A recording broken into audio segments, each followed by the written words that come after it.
Amigos de Feria MX, pues muy buenas tardes tengan todos ustedes en la Ciudad de México, muy buenas tardes en Argentina. Hoy nos vestimos de gala, estamos más que felices aquí en CEPA Valencia con un gran amigo mío, con el doctor Axel Edlund.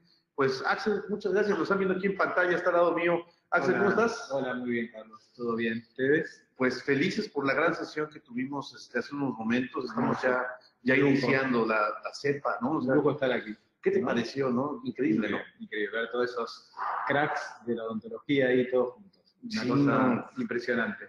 Fíjate que me pasó algo bien interesante. Yo cuando venía llegando, de pronto escucho, me estaba registrando como cualquier mortal, ¿no? Para que me dieran mi gafete. Es verdad. Y de pronto escucho, sí, y de pronto escucho, I'm Jan Linde. Y dije, wow, volteo y era Jan Linde, era Linde, Claro, o sea, claro, Linde claro. de libro, ¿no? Y como cuando, no sé, eres niño y escuchas a Michael Keaton decir, sí, de pronto escuchas a Michael Keaton decir, I'm Batman, ¿no? O sea, dice, volteo, veo a Jan Linde y veo a su esposa, lo saludo y digo, bueno, creo que ya llegamos al evento indicado. Así es, así es. Yo estaba con mi amigo Raúl Martínez Ribó, y que es más joven, por supuesto. Y entonces yo le iba diciendo, ese es este es Linde. Y él iba mirando las caras también. Sí, como cuando en las monografías, ¿no? Sí, porque una cosa es escucharlo y otra cosa es verlos ahí. Sí, en la época de los 70, cuando fue el Mundial de los 70, pues también así decían, no, tal jugador, lo escuchaban todos en el radio, y ahora que los ves en vivo, de todo color, pues es diferente. Y bueno, pues entrando en materia, estamos aquí en vivo, en directo de CEPA Valencia. Saludos a todas las personas que se están conectando. Gracias por su preferencia. Estamos en vivo en Facebook Live de Feria MX, de Inteligencia Dental, del doctor Carlos Monteagudo, Periodoncia UNAM 3016. Estamos en vivo todos. Y bueno, pues tenemos este gran invitado, que Axel, bueno, pues estamos en CEPA Valencia, pero Axel está muy activo y él, pues bueno, es argentino. Platícanos un poquito de ti, Axel, para las personas que nos están conociendo. Bueno, sí, soy argentino, trabajo en la Universidad Maimónides de Buenos Aires hace ya bastantes años. Soy profesor titular de la Cátedra de Periodoncia y de Integral Adultos de la universidad y además no trabajo dando cursos privados, digamos, en clínicas o en distintos círculos odontológicos, y ahora vengo de Málaga de dar un curso de 2 días en el Colegio de Odontólogos de Málaga, que estuve con Raúl Martínez Ribó también, que me acompañó. Así que muy bien, muy lindo y haciendo experiencias. Pues saludamos a todos, ya tenemos más de 100 asistentes, estamos 70 asistentes en nuestra plataforma y 30 en Facebook Live, ya tenemos más de 100 asistentes. Cualquier pregunta, vamos a estar aquí en Facebook Live, también en nuestra plataforma inteligenciadental.com/aula. Y el tema del día de hoy, pues es principalmente la aplicación de procedimientos de cirugía plástica, periodontal y de generación en pos de la estética, ¿no? Sí, un tema como muy en auge. Y claro, especialmente todo lo que tiene que ver con la cirugía mínimamente invasiva, ¿no? Las tunelizaciones, que es un poco de lo que habíamos hablado, claro, que queríamos charlar y ver a través de algún caso clínico algunas de las temas que podemos hacer, en casos especialmente más complejos quizás, ¿no? Pues adelante, dejamos los controles a Axel Edlund. Disfruten su conferencia, aquí vamos a estar transmitiendo en vivo directo desde Valencia, España. Buenas tardes al mundo y buenos días a todos lados. No sé. Perfecto. Seguimos, vamos. Bueno, muy bien, Carlos. Como para empezar, quería mostrarles un poco cuál es la universidad donde trabajamos, en nuestro grupo, porque realmente formamos un grupo de trabajo importante desde hace muchos años, y a partir de eso uno va creciendo y va incorporando nuevos conocimientos y nuevas experiencias. Ahí tenemos unas imágenes con alumnos del grado. Yo trabajo en el grado de la universidad y ahí tenemos, bueno, haciendo algunos workshops con animales en unas salas que tenemos especiales para eso, con los alumnos de la universidad y con algunos docentes. Y ahí tenemos, bueno, otras imágenes de esas actividades donde estamos tomando exámenes. Y este es uno de los, del formato de mi grupo de Masperio, que yo lo llamé así a este concepto en relación a tratar de llevar la periodoncia a más lugares, a más sitios, a más especialidades, que tengamos más periodoncia en todos lados. Y ahí tenemos un grupo de trabajo, entre los cuales está Raúl Martínez Ribó, el doctor Gastón Crespi, la doctora Elisa Retori, Andrea Di Meglio, que, bueno, armamos un lindo grupo de saludos a estos cracks. Yo conocía a la doctora. A Elisa la has conocido y seguramente a Gastón también, no recuerdo ahora sí, cuando estuviste en la universidad estaba allí. Así que, bueno, a partir de eso podríamos empezar con la actividad de lo que teníamos previsto. Y yo quería entrar en un tema que son las recesiones múltiples y especialmente abordar, luego de una introducción, en relación a un caso que representa una alta complejidad para su resolución. Pero bueno, para poder arrancar con eso, yo siempre digo que hay que tener un protocolo de trabajo, de tratamiento, y también que estos protocolos sirven para la organización de lo que nosotros queremos realizar y entender. Entonces, a partir de eso, yo fui pensando que era importante tener dentro del protocolo estos interrogantes, es decir, el primer interrogante relacionado al por qué realizamos algo, cuál es la etiología, qué es lo que sucedió para que ese paciente tenga tal o cual patología, pensar para qué vamos a realizar cierto tratamiento, ya que esto tiene determinados objetivos, y no olvidarse que dentro de esos objetivos está lo que quiere el paciente, por supuesto, y qué es lo que el paciente espera de un tratamiento así. Luego pensar en qué puedo lograr con los tratamientos y ahí un poco poder leer a partir de el saber por qué y la etiología, leer el terreno, digo yo, como poder entender qué situación clínica tenemos allí detrás, para también poder saber entonces hasta dónde podemos, con nuestras técnicas, lograr una mejora, cuáles son las limitaciones biológicas que nos plantea el caso, cuáles son los límites que tenemos justamente en relación a la técnica y a la biología. Y por último, pensar en, bueno, ¿qué hago? ¿Cómo lo hago? ¿Qué tipo de tratamiento me conviene utilizar? ¿Cuál de las técnicas que existen puede ser la mejor indicada para abordar ese caso clínico?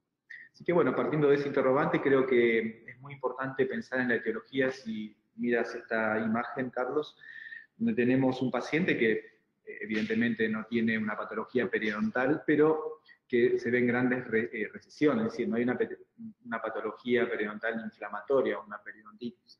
Y estos pacientes son los que nos preguntan, bueno, estoy con esta situación, me apareció hace un tiempo y quiero saber por qué y qué puedo hacer a partir de esto. Entonces, con gran demanda de estos pacientes ya cada vez más, ¿verdad? Y mucha demanda estética, necesidad también por cuestiones de función y fundamentalmente muchas veces con alta sensibilidad, pacientes jóvenes que presentan estas patologías y bueno, nos requieren el tratamiento porque ellos sienten mucha sensibilidad también en su día a día.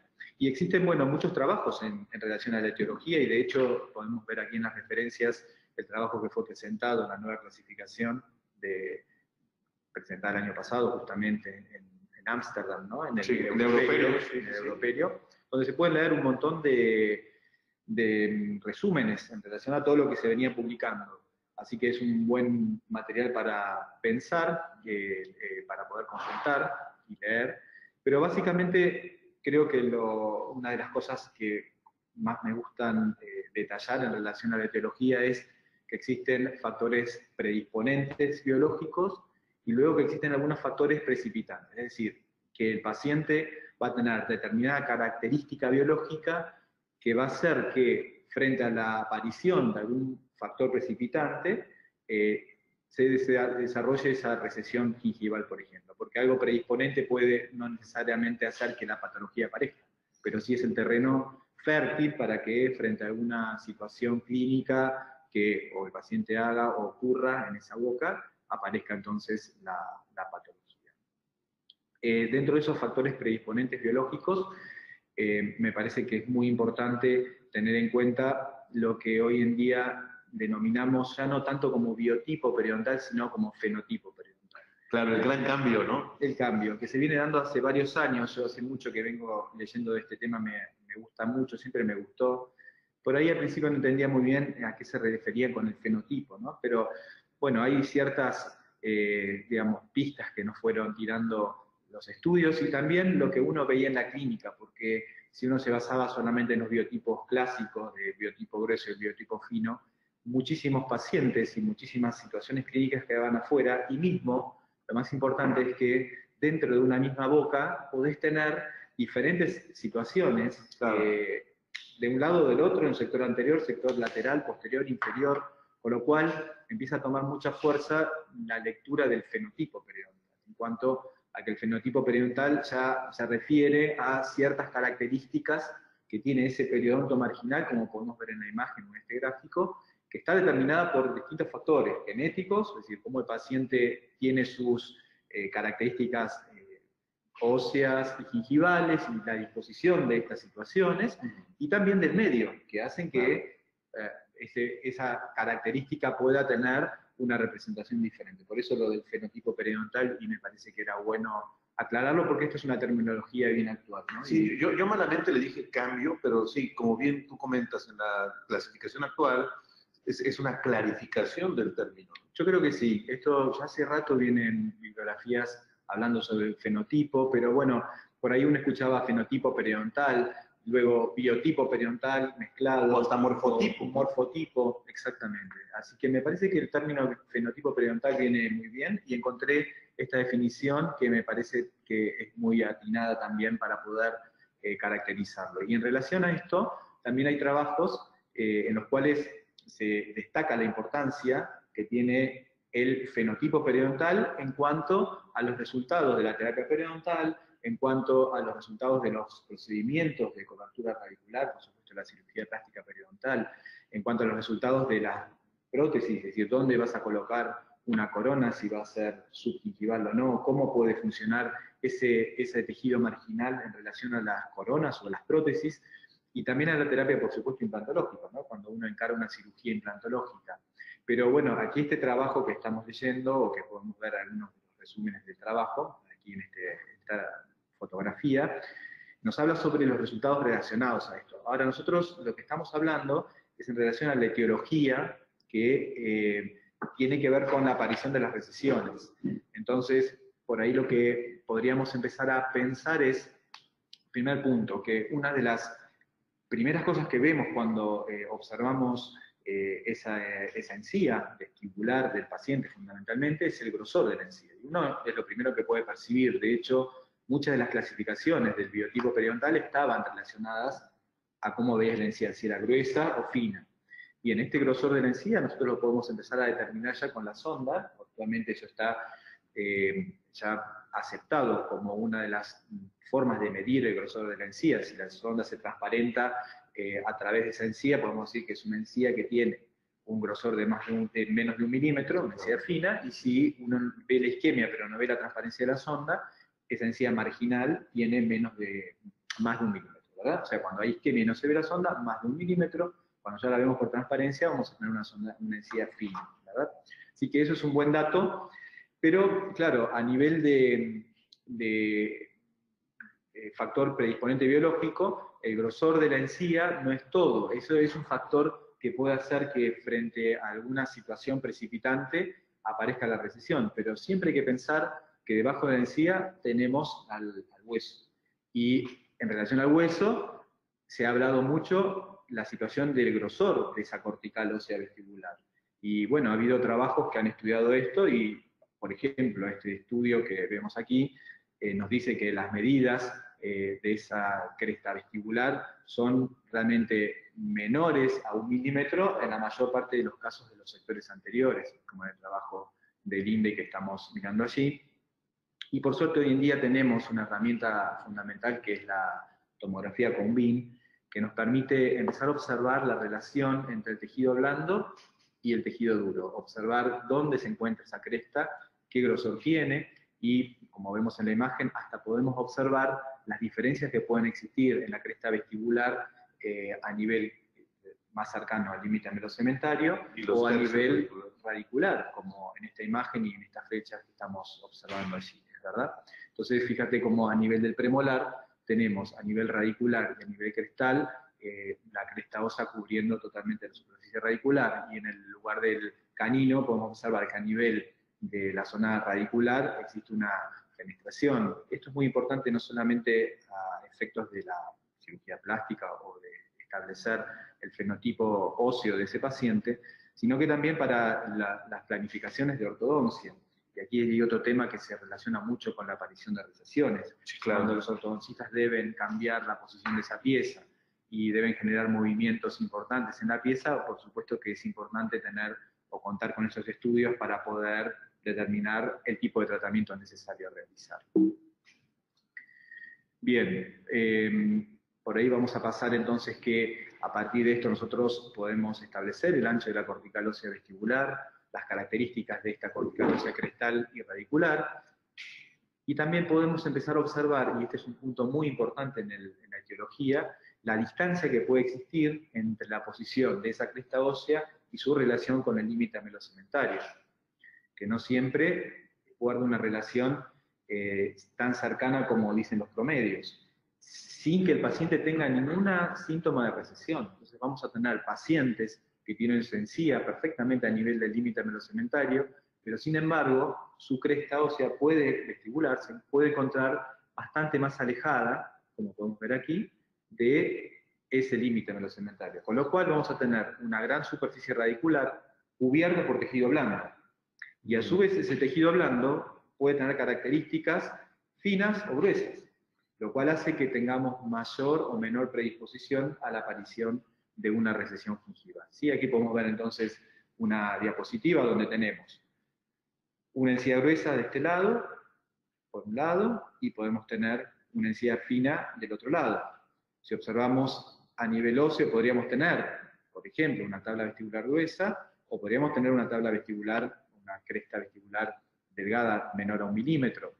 Lo importante en estos casos es empezar a observar la distancia existente en sentido vertical, porque eso nos va a generar la presencia de un tejido blando que pueda estar cubriendo la raíz y que a partir de eso algún factor precipitante comienza a desarrollar entonces la recesión gingival.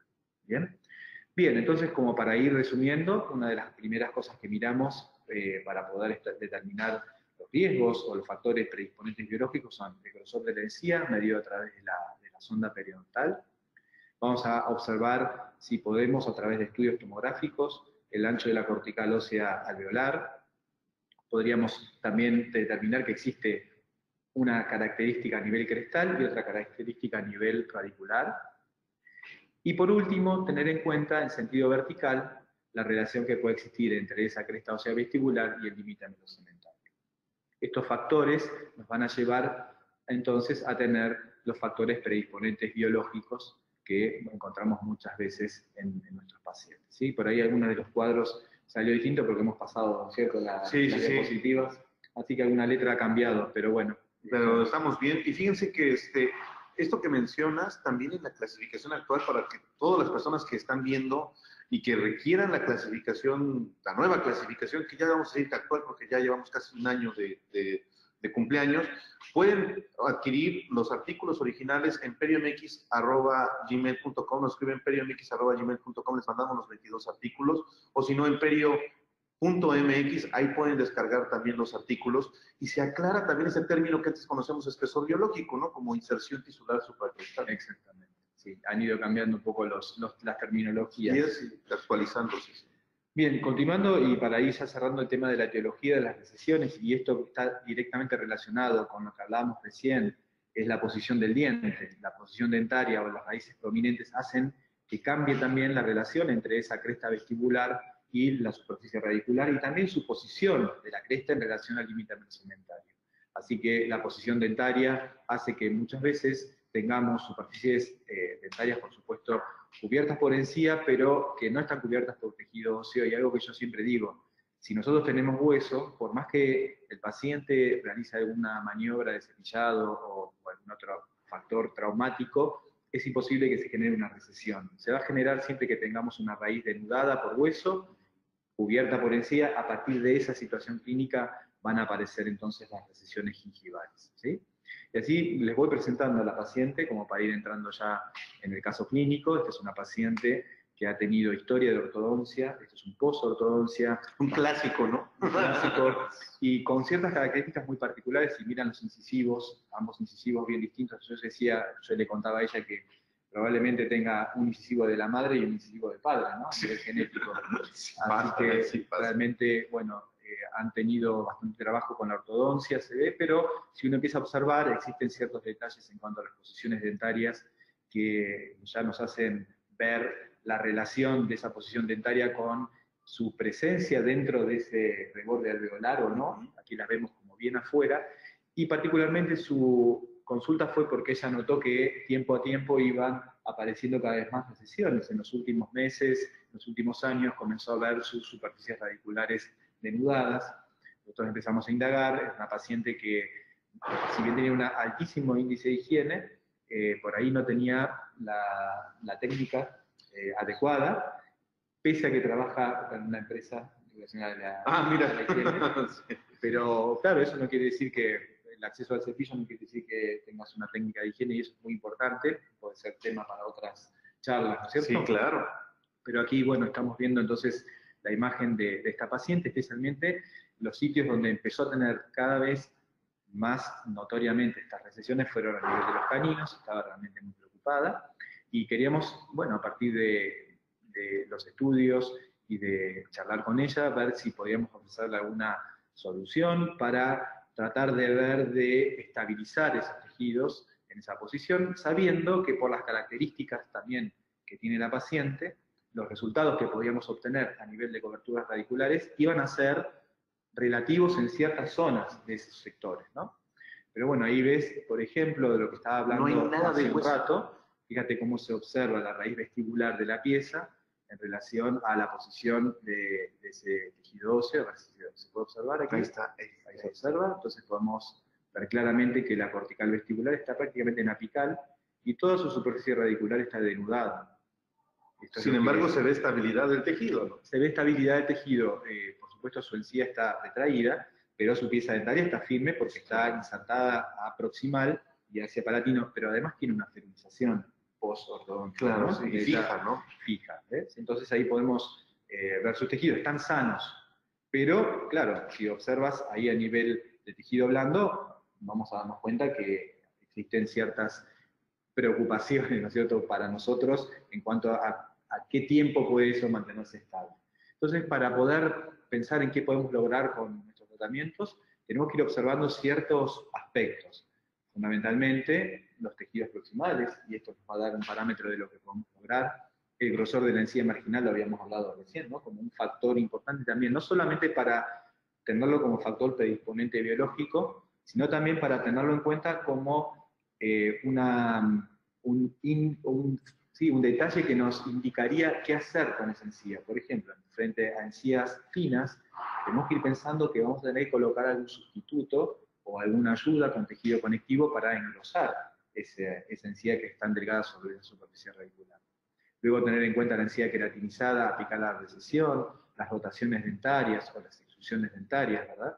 La identificación del límite amelocementario y las condiciones de la superficie radicular en cuanto que pueden aparecer superficies de esas raíces con alguna lesión cervical no cariosa.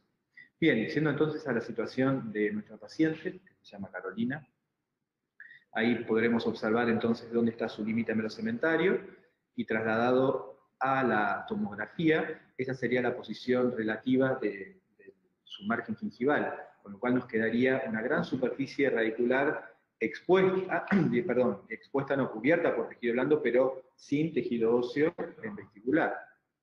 Ahí tenemos la posición de la cresta. Entonces, esta es la situación de su canino, realmente bastante límite, por eso digo que son casos complejos, ¿no? Más las pérdidas de inserción que podemos observar a nivel de los tejidos proximales. Fíjense, la encía fina, si colocamos una sonda se va a ver a través, no hay encía queratinizada en ese sitio, hay una lesión cervical no cariosa, con un escalón muy poco pronunciado, la sensibilidad es negativa, no tiene sensibilidad al frío, ¿sí? Que es uno de los temas que uno debe observar. Ahí tenemos la altura de la recesión, podemos observar el ancho de esa recesión, que es de 4 milímetros, es lo que hemos tomado, y si empezamos a medir las pérdidas de inserción proximales, podremos comenzar a establecer la clasificación, por un lado, de Miller, que es una clase 3 de Miller, pero a su vez podemos ver el tipo de recesión según Cairo, que sería una RT3, ¿no? Como con su nivel de inserción proximal, con su pérdida de inserción proximal mayor que la recesión vestibular.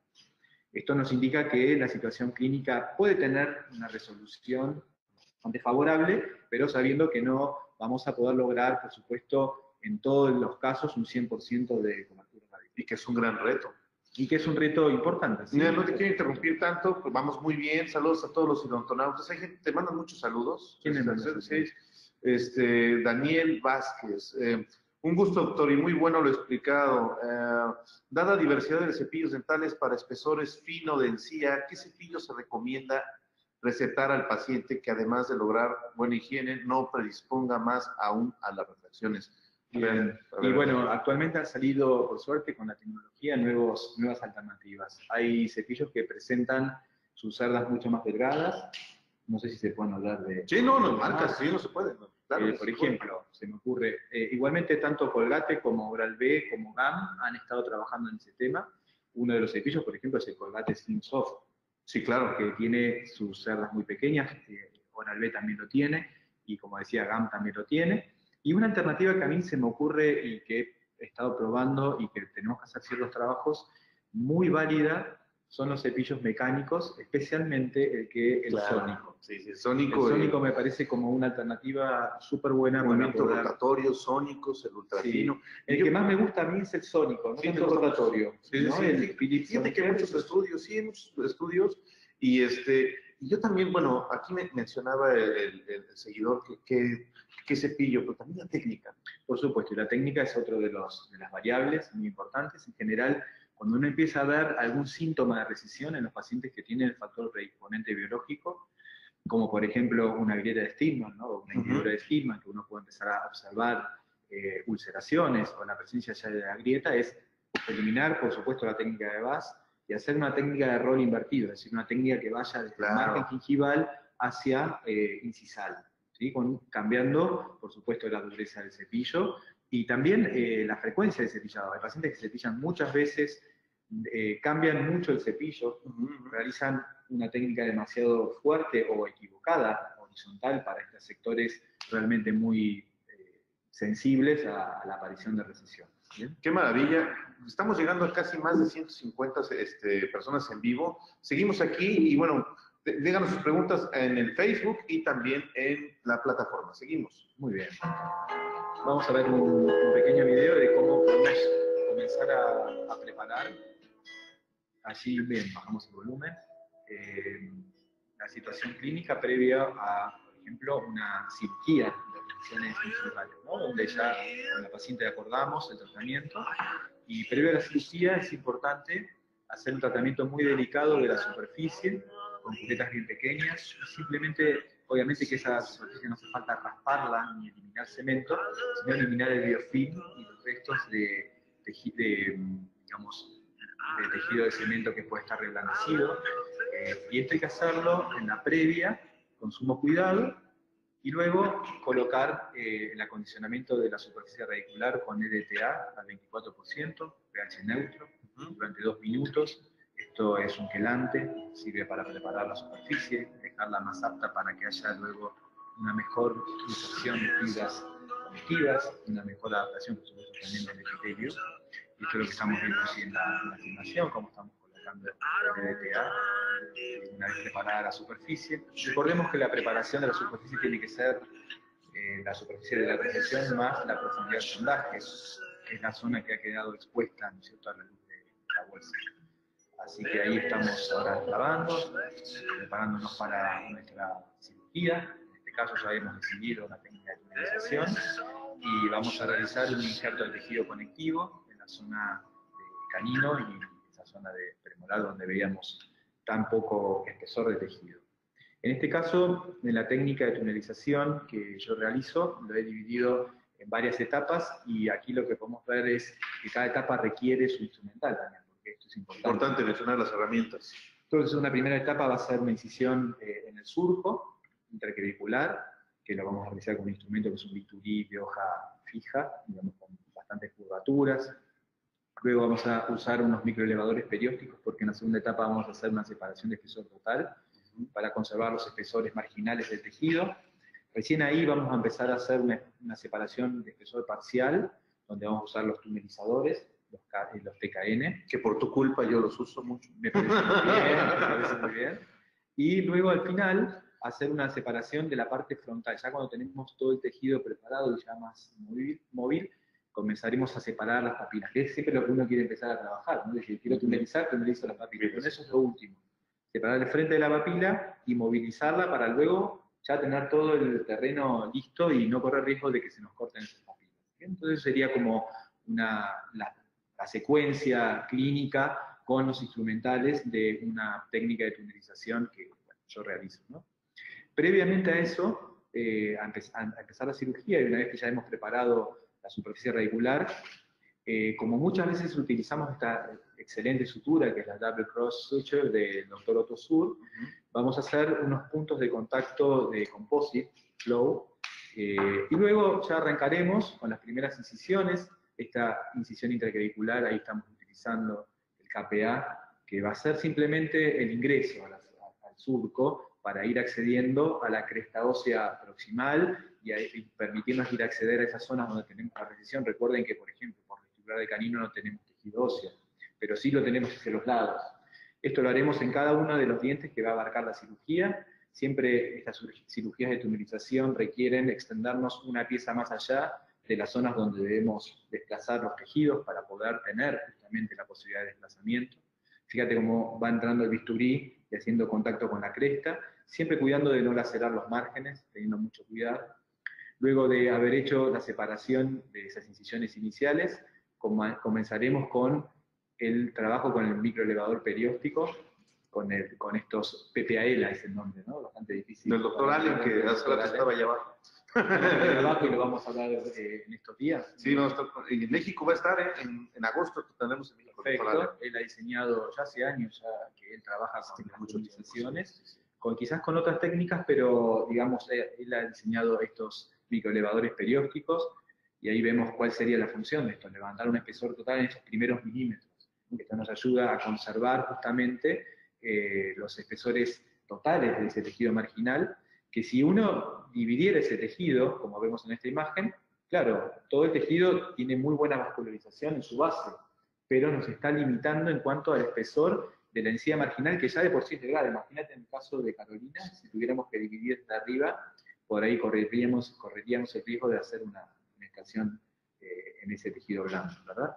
Así que hay trabajos que nos hablan de la correlación entre el grosor del colgajo y mejores resultados luego de una cirugía de cobertura de recesiones, y esto nos lleva a pensar entonces en que nosotros podríamos trabajar en esa zona inicial con el espesor total, con los microelevadores periósticos, y luego trabajar con espesores parciales que nos van a permitir la movilidad del tejido. Si seguimos todo con espesor total, por supuesto no vamos a tener un buen movimiento y una posibilidad de desplazamiento. Así que dividiremos esa zona vestibular en dos partes, una parte con espesor total y una parte con un espesor parcial. Esto ya lo viene realizando también hace tiempo en sus CAF, en sus colgajos de avance coronal, el doctor Zucchelli, y lo tiene presentado ya desde el año 2000 y en su libro, donde él realiza en las zonas cervicales y siguiendo la cresta ósea 3 milímetros más, un espesor total, y luego al lado de todo el diseño de sus incisiones, espesores parciales. Y este año pasado, el doctor Otto Suhr ha hecho una publicación en el Periodontology 2000 donde describe el procedimiento clínico diciendo que se hace una incisión intracircular, una total y luego una parcial. Bueno, esto yo lo vengo realizando hace bastante tiempo, lo venimos probando con nuestro grupo ya desde hace 8 años más o menos, y bueno, esto se fue como demostrando que era una buena técnica y un buen protocolo para realizar. Bien, entonces una vez ya hecho la separación total, pasamos a hacer la separación parcial con los bisturíes. Ahí ya tenemos que entrar en la mucosa. No es fácil a veces encontrar el acceso, el punto de decir, bueno, ahora ya estoy trabajando en mucosa, pero hay que buscarlo, no hay que seguir en el periódico, sino que hay que empezar a buscar el acceso a la mucosa. Uno se va a dar cuenta que en la cirugía empieza a haber más sangrado, que ya tenemos más penetración. Una vez que ya tenemos separado ese espesor parcial y ya vemos que hemos logrado todo un bolsillo alrededor de esos dientes, comenzaremos a separar la parte frontal de las papilas, como vemos en esta imagen. Esa zona es lo que la papila está adherida al hueso proximal. Y por último, vamos a hacer una separación de la base de las papilas, es decir, con una cureta pequeña, en este caso la Young Wood, o el pH 26, nos vamos a meter debajo de la papila y separar la inserción de la papila sobre la cresta proximal, más o menos hasta la mitad de la altura del contacto interproximal. ¿Bien? Vamos a ir viendo entonces, ahí tenemos una imagen, cómo vamos accediendo ahí a esa zona. ¿Podemos ver un videito? Claro. Por ahí están los pasos. ¿Cómo vamos de tiempo? Vamos muy bien de tiempo, tenemos un muy buen tiempo. Bien, ahí vemos cómo trabaja el KPA. El KPA le llaman cuchillo periodontal a algunas personas, ¿verdad? Cuchillo periodontal, o bisturí de hoja fija, ¿no? Es un bisturí. No tiene un corte muy marcado, o sea, realmente si uno lo toca no tiene un filo importante, pero es el que nos permite el acceso, como vemos en la imagen, a surco, ¿no? Hay muchas preguntas. Ahorita les contestamos a todos, señor Tonautas. Gracias por las preguntas. Y bueno, es muy importante que también ustedes tengan en cuenta que este tipo de procedimientos son a una manera de experto, ¿no? Es para gente experta. El doctor Axel da muchos cursos en Sudamérica y también acá en Europa, así que no se lo puedan perder porque la verdad es que con esto ya uno va mejorando su expertise y también va conociendo instrumentos que a veces desconocen. Claro, todo lleva su curva de aprendizaje, ¿no? Claro. O sea, esto requiere su entrenamiento, afianzarse con la técnica, con el instrumental, y yo creo que el protocolo es muy importante. Es decir, primero saber qué es lo que uno debe hacer, practicarlo, lo hacemos en workshops con animales, con cabezas de cerdo, pero como todo requiere su práctica y su entrenamiento y paso a paso de ir afianzándose, ¿no? Y luego son técnicas que las utilizamos no solamente en recesiones, sino también, por supuesto, en implantología, en regeneración. Así que yo creo que es la técnica que hoy en día debemos ir incorporando a nuestra práctica diaria. Y lastimar lo menos posible los tejidos para encontrar una mejor cicatrización. Vean qué importante es que en un fenotipo delgado, como el que tiene la paciente Carolina, el manejo es sumamente fino. Y hay que trabajar lentamente. La verdad es que las ansiedades aquí hay que dejarlas de lado. Sí, hay que ser muy tranquilo. Yo le digo a mis alumnos, a mis colegas que trabajan conmigo, cámara lenta. Esto es trabajar despacio. No hace falta apurarse. Y si uno tiene apuro, no se puede sentar a hacer una cirugía de esto. Fíjate que ahí ya habíamos separado todo y estamos trabajando en el frente de la papila. Es lo que estamos desinsertando. Ya está todo suelto, entonces el riesgo de que se corte la papila es mucho menor. A diferencia, si uno empieza a trabajar ya debajo de la papila, se puede empezar a complicar la situación. Sí, porque aparte el acceso es más... Ahí hay gran densidad de tejido conectivo. Sí, claro, la zona proximal es muy densa, y bueno, lo que nosotros debemos liberar primero es la zona más apical. Y ahí ya tenemos tejido liberado, y si uno ya empieza a percibir cómo está desplazado, fíjate el nivel de canino que ni siquiera hemos tocado nada y ya se ha desplazado solo por su propio peso, ¿no? De haber liberado a nivel apical, a nivel de la mucosa, y ha hecho los cortes, ¿verdad? Bien, siguiendo con el caso, entonces, si quiero pasar, parece que debe pasar. Ahí está. Tomamos un injerto de tejido conectivo de paladar, en este caso, de paladar lateral, y lo vamos a presentar y lo vamos a llevar a ese bolsillo, y toda una técnica también. Pero aquí lo estamos enhebrando. Podemos hacer un programa de eso nada más. Sí, podemos hacer un programa. Fíjate que estamos entrándolo por el surco. Vamos a incidir sobre el tejido conectivo, luego lo vamos a enhebrar y lo vamos a llevar por debajo de esa papila. Lo mismo del otro lado, aquí ya lo tenemos pasado. De un lado, de este lado, hemos pasado dos papilas para poder desplazarlo y tenerlo a través de un lazo para poder ubicarlo de lado a lado, ¿no? Entonces uno, cuando ya lo tiene en la ubicación precisa que uno desea, comienza con las suturas. Y estas suturas es fundamentalmente la que lo va a fijar, en este caso, es la sutura double cross, porque pasa a través del injerto, da varias vueltas, también es yo creo que en 3 o 4 horas lo podríamos explicar. Sí, también. Bien, esa sutura la vamos a realizar en varios sitios, fundamentalmente se hace aproximadamente, claro, y muchas veces también la combinamos con alguna otra sutura, como alguna compresiva que tenemos aquí, suspensorias, compresivas, para poder sostener mejor esos márgenes y asegurarnos la permanencia del injerto dentro de ese bolsillo que hemos generado. ¡Qué belleza! Bien, aquí tenemos entonces post 15 días y el post a los 3 meses de ese lado. Aquí lo vemos a mayor aumento. Y si podemos observar entonces la diferencia de posición de los márgenes, en un pre, con 2 fotos o 2 imágenes, hemos logrado el 100% de cobertura en esa superficie radicular del canino, lo cual es muy bueno, y además una mejor estabilidad. Y mira cómo se observó Carolina, un lado de la sonrisa y el otro lado, con lo cual ya estábamos con esta buena perspectiva, ya estábamos pensando en poder comenzar a realizar la cirugía del otro lado. Por cuestiones de trabajo se fue demorando un poco, pero ya al tiempo decidimos hacer la cirugía. Este es el otro lado, y fíjate cuando hacemos la observación a nivel del canino, lo que hablamos a nivel diagnóstico, empezamos a hacer todo el diagnóstico nuevamente, tejido gingival, el grosor, con la sonda, entonces podemos ver qué características tiene esa encía, la posición, las características del límite melocementario, si hay o no una lesión cervical no cariosa, las pérdidas de tejidos proximales, que es más marcada, por ejemplo, entre central y lateral. Fíjense que el lateral también tiene una gran pérdida de inserción, con un pronóstico mucho peor, porque en mesial, en esta papila, prácticamente tenemos una pérdida muy importante de todo el tejido proximal, así que vamos a tratar de colocar el injerto por debajo para darle un poco más de estabilidad a esa zona.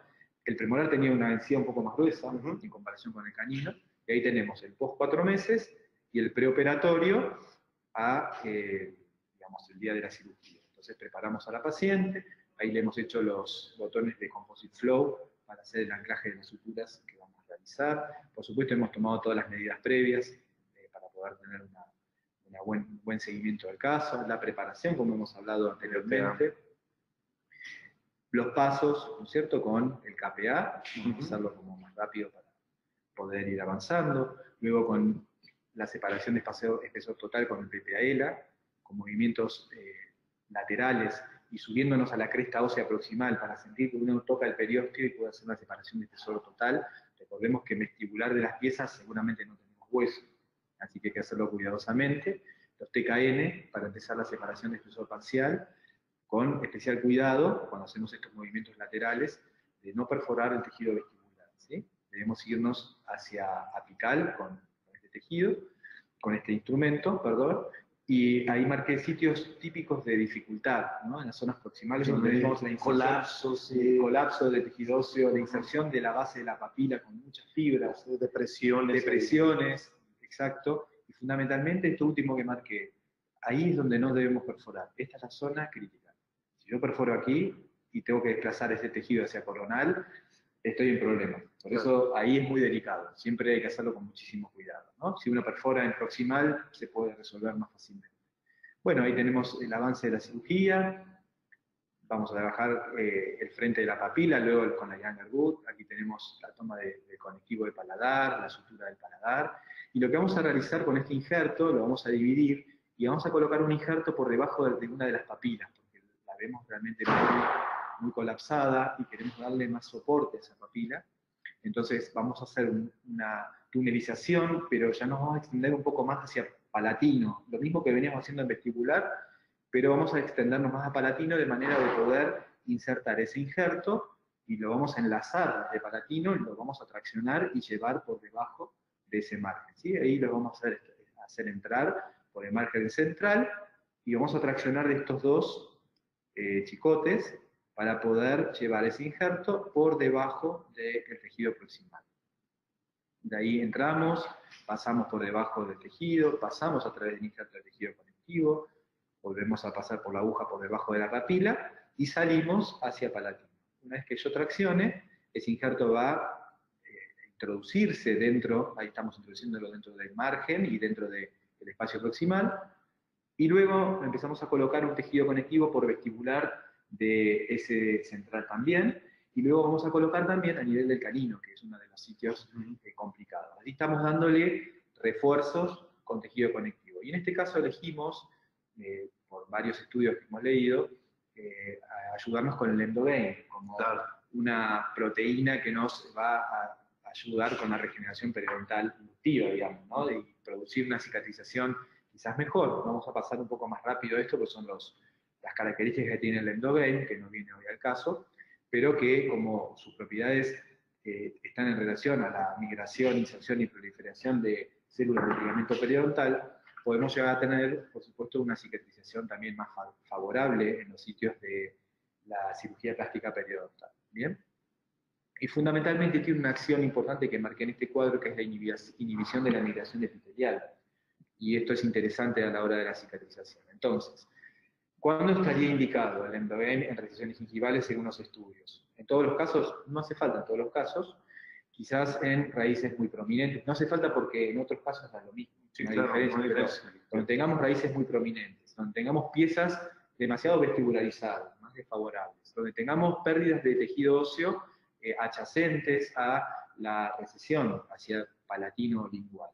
Entonces, esos casos podríamos valorarnos entonces el Endoderm, que nos mejoraría la cicatrización del tejido blando, nos va a disminuir la longitud del epitelio de unión y lograr una inserción conectiva mayor que lo que tendríamos si no usáramos el Endoderm.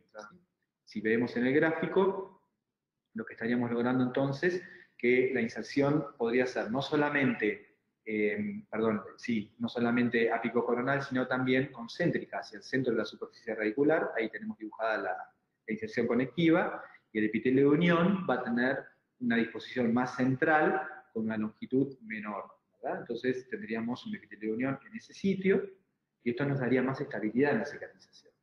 Esa es la gran bondad del Endoderm. Del Endoderm, exactamente. Ahí tendríamos entonces lo que sería el epitelio de unión. Y luego desplazamos ese tejido por encima.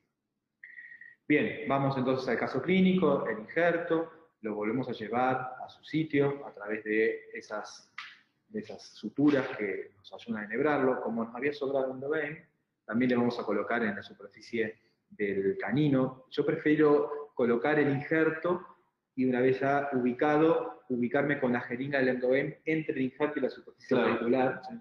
Y embeberlo bien. Rápidamente el Endoderm empieza a salir por el surco, no importa, lo que sobra. Hacemos las suturas, ahí vemos la posición de ese tejido blando, ¿sí?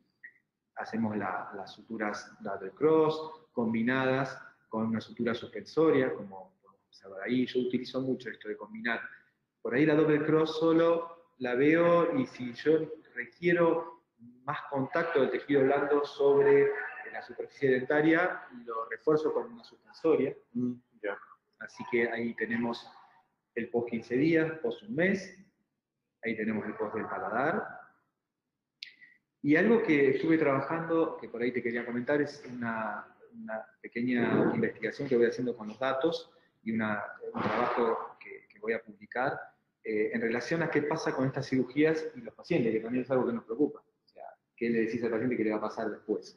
La morbilidad. La morbilidad. Y esta es una evaluación de la percepción del paciente del dolor, del edema y del disconfort, teniendo en cuenta una escala de valores visuales que presento al paciente, y él nos va diciendo cómo lo sintió en el postquirúrgico. Bueno, en este caso fueron 26 pacientes que se realizaron, y en estos pacientes se trataron 134 recesiones, fueron 25 cirugías realizadas en 16 pacientes. Y bueno, lo que fuimos viendo como resumen de esta situación es que, por ejemplo, aquí está dividido lo que el paciente fue percibiendo en una escala de valores en cuanto al dolor, por ejemplo, en esta primera zona, del paladar y de la cirugía. Aquí tenemos el dolor del paladar en rojo, fíjate, perdón, en gris, que es el dolor del paladar, no superó los 3 en promedio de todo el trabajo. Y el dolor a nivel de la cirugía fue del 1,6 en esta escala de valor. Por otro lado, el edema sí fue mayor. Fíjate que el edema no lo medimos en paladar, sino a nivel quirúrgico fue de 4,08. Y el disconfort que percibió el paciente fue menor a 3 dentro de la escala. Es decir, fue siempre muy aceptable. Claro. Luego, en relación al edema, fíjate que los pacientes relataron tener edemas de valores de 0 a 1 el 24% de los casos. De 2 a 5 el 44%, es decir, menores a 5, la mayoría. Y valores de 6 a 10 en el 32% de los casos. ¿Sí? Bastante cercano, digamos, el edema a valores entre 2 y 5, pero hubo valores mayores, es decir, donde vemos más efecto de esta cirugía es en cuanto al edema. Estas son cirugías que generan inflamación. Entonces se lo ve y eso le genera cierto molestia, puede ser. Pero si uno mira el dolor, que es una de las cosas muy importantes, fíjate que la mayor parte de los pacientes nos refirieron dolores de 0 a 1, el 64%, y valores de 2 a 5, el 28%. Es decir, no superaron en el 92% de los casos los valores de 5 en cuanto a dolor. Y el valor máximo otorgado fue de 6 en cuanto a dolor en 2 cirugías del mismo paciente. Es decir, un paciente con un umbral de dolor por ahí diferente, pero fue de 6, tampoco fue de 10. Tampoco fue mucho. Es decir, el dolor no es la característica del postoperatorio, sí el edema. Y otro de los temas importantes, salió recortado por ahí en la imagen, es el hematoma, que he visto que se generaban hematomas en varios pacientes, y fundamentalmente, fíjate una cosa muy particular, de las 25 cirugías, hubo 15 que no tuvieron hematomas y 10 que tuvieron. Y dentro de esas cirugías que tuvieron hematomas, dentro de esas cirugías, el 50% de los pacientes habitualmente tienen hematomas cuando se golpean un brazo, cuando viste que tiene algún golpe o lo que fuera, y coincide que la mitad de esos pacientes en general hacen hematomas también, que se pueden, digamos, distribuir luego en la zona, si es superior, en la zona periocular, que es uno de los temas que también uno le puede avisar al paciente, que hay posibilidades de que tenga un hematoma posoperatorio en un 40% de las cirugías. Que es muy importante, porque el paciente a veces te pregunta, voy a inflamar, pero sí, ya con esto, sí se va a inflamar, pero ya con esto puedes dirigirlo, ¿no? Sí, o sea, el dolor, y es relativo, depende de cada paciente, por supuesto, pero en el trabajo nos ha dado que el valor del dolor es bajo, sí también la presencia de hematomas en casi la mitad de los pacientes. Así que eso es importante porque por ahí el paciente luego tiene que ir a trabajar, o durante la semana va a trabajar y el paciente puede tener el hematoma y eso lo puede incomodar. Si es un paciente que trabaja en relación con otras personas, avisarle porque por ahí tiene que organizar su trabajo también. ¿Sí? Así que bueno, este es el caso de Carolina, donde lo que vemos es el dolor ella a nivel de paladar fue de 3. Fue mayor el dolor en paladar que de la cirugía. Esto es bastante consistente en todos los casos. Tenemos edema mayor. Quizás en este caso sí hemos, en el cuadro anterior no lo había destacado, pero acá el edema de paladar fue de 3 y el edema de la cirugía fue de 2. Disconfort 5, que tenía que ver con la molestia general de haber sido operada y no poder mover el labio, etc. Y hematomas no tuvo ella, en este caso, ¿no? En particular. Así que bueno, aquí tenemos el post 8 meses de la cirugía, pese a que era un cuadro bastante complicado, y tenemos la comparación del pre y el post 6 meses. Luego vamos viendo cómo vamos avanzando con los meses, ¿no? Y ahí tenemos el 100% de la cobertura radicular en el canino, que era un caso, no era una recesión tan grande, pero desfavorable en relación a los tejidos proximales. Aquí tenemos el post 8 de la zona del sector 1 y el post 12 del sector 2, con las características, ¿no? El pre y el post 12 meses, de ambos de ese lado, de cómo fuimos viendo el resultado. Ahí tenemos los dos sectores, y mira la sonrisa del pre y el post a los 12 meses. Ahí tenemos el post 12 meses. Y luego comenzamos a trabajar en las troneras para ir cerrando. Tenemos que trabajar aún en relación con las formas dentarias. Hemos dedicado nada más tiempo al cierre de los espacios proximales, esto lo he hecho con composite y microscopio, como para poder hacer un buen cierre de las troneras sin que queden escalones. Manejando el punto de contacto. Punto de contacto, ella tenía una ferilización, con lo cual eso estaba tal cual, así todo lo que tiene en punto de contacto ya tenían la previa por las ferilizaciones, pero solamente he trabajado a nivel cervical para poder ir generando el cierre de los espacios proximales y brindarle por ahí un mejor contorno, ¿no?, al diente, y darle como más ancho a nivel cervical, y permitir eso, con eso que no se le observaban tanto el famoso triángulo negro, y sin exagerar tampoco en la forma, ¿no? Pero el aspecto visual, ¿cómo cambia, no? Además, yo creo que fue un buen cambio. Fíjate, ahí tenés la comparación del pre y el post 8 meses con resinas en el superior, y el pre y el post 12 meses con resinas en el otro lado, ¿no?, en el sector 2. Con lo cual creo que el aspecto clínico y la estabilidad, que es lo más importante para la paciente, habiendo cambiado también su forma, por supuesto, de cepillado, ¿no? O sea, claro, que trabaja en la empresa, que se agarre de los cepillos buenos. Ahí la estuvimos entrenando, ahí tenemos toda la línea de tiempo de ambos sectores, y la sonrisa de la paciente, ya en el postoperatorio, con lo cual ahí tendríamos el pre y el post. Creo que el cambio fue muy notorio para la paciente también. Hay que trabajar aún, como te decía, en la forma de esos incisivos, que tienen sus divergencias, pero ya naturales, ¿no? Como que su forma dentaria fue bien diferente, y el largo del lateral. Cuando trabajemos con eso y podamos mejorar la forma del incisivo central del 11, ya vamos a tener como una anatomía mucho más armónica, ¿sí? Armónica. Y fíjate, con su sonrisa, ella estaba realmente muy conforme. ¿Podemos escuchar una pequeña entrevista? Sí, claro, vamos a escuchar. Hoy quiero compartir con ustedes mi experiencia. Les cuento, después de 2 años y medio de un tratamiento de ortodoncia y no quedar realmente conforme con mi sonrisa tan esperada. Tenía varios sectores con recesión gingival y algunos espacios interdentales que realmente para mí eran muy notorios y evitaba en el día a día poder compartir una sonrisa, disfrutar una sonrisa con plenitud.